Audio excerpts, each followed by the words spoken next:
The word jihad is mentioned in the Quran about 41 times.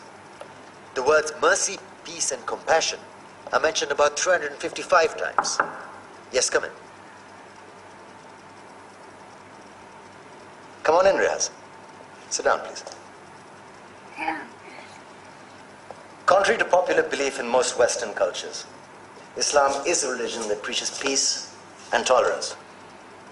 Yes, Patricia.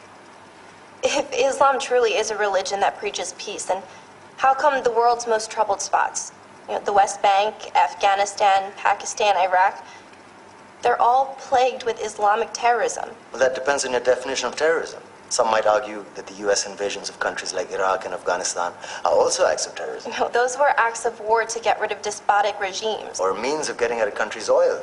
Conspiracy theories. Well, May I? Yes, please. Go ahead, Riaz. Mr. Khan is right.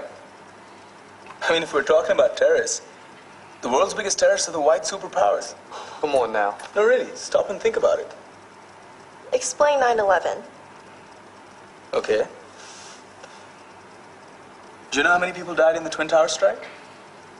Around 3,000.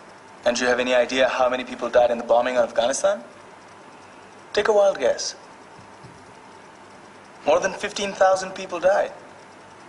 And that's just conservative figures. About 50,000 tons of explosives were dropped on innocent civilians. Men, women, children. Yeah, but that was because of the Taliban. Now that you brought it up, did you know that the Taliban was a creation of the CIA to fight the Russians? Whatever. They were still harboring terrorists. Yeah, right. Terrorists that were never found. Just like the weapons of mass destruction that were never found in Iraq. Do you want to get into the death toll in Iraq? 500,000 civilians and counting. And what do Britain and America say when they don't find these weapons? It's simple. They just say sorry.